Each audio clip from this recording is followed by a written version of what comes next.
Let's talk about your code editor. It's your sanctuary, right? The place where you build things. It's the one tool you're supposed to be able to trust completely. But what if that trust is actually a vulnerability? Today we're diving into a really sneaky threat that turns that essential tool of yours into a backdoor for attackers. I mean, just think about it for a second. It's a pretty chilling thought, isn't it?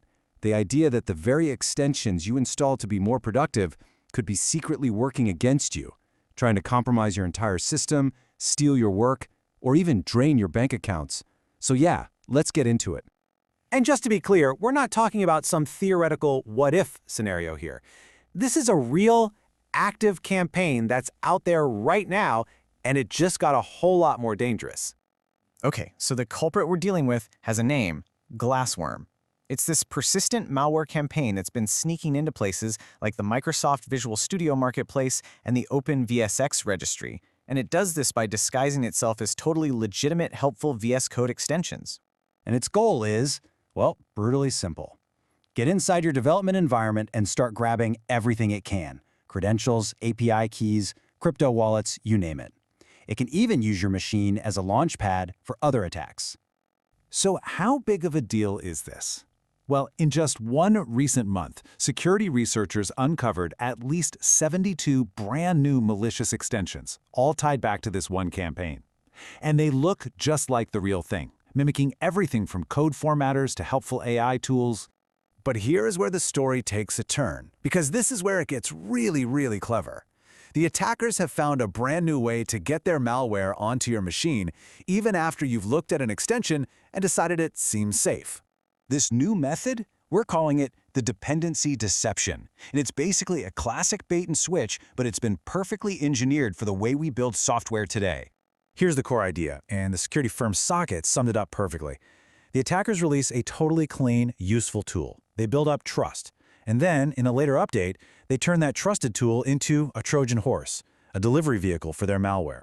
The trust you gave it becomes the weapon. So how does this trap actually work? It's a 5-step process. First, the attacker puts out a genuinely harmless, maybe even useful extension. So you install it, everything looks good. Then, a little while later, they push an update. But this new update quietly adds a different, malicious extension as a dependency. Your code editor, just trying to be helpful, sees this new requirement and automatically installs it for you in the background. And just like that, it's game over. But you have to understand, this dependency trick isn't some isolated thing. It's actually just the latest weapon in a much bigger fight, a multi-platform assault that's been getting more and more sophisticated for over a year. You can actually see the escalation on this timeline. A year ago, these tactics first popped up in NPM packages. A few months after that, the campaign got big enough to be formally identified and named. And now, we're here, dealing with this advanced dependency attack. These folks are persistent, and they're definitely learning. And their methods are seriously complex. They hide malicious code using invisible Unicode characters, so you can't even see it in a normal code review. They're using crypto transactions as a sneaky, hard-to-trace way to get commands from their control servers. They even check your system's language to avoid machines with a Russian locale, which is a classic move to dodge analysis by researchers in that region. This is a big, coordinated push. And when I say coordinated, I mean it. The scale is just massive. In just 1 week recently, at least 151 different GitHub repositories were hit with this exact same invisible code injection technique. So how are they getting all these malicious changes into projects without anyone noticing? Well, security researchers point out that the commits, the change logs, they look perfectly normal. Little documentation tweaks, bug fixes, it all fits right in.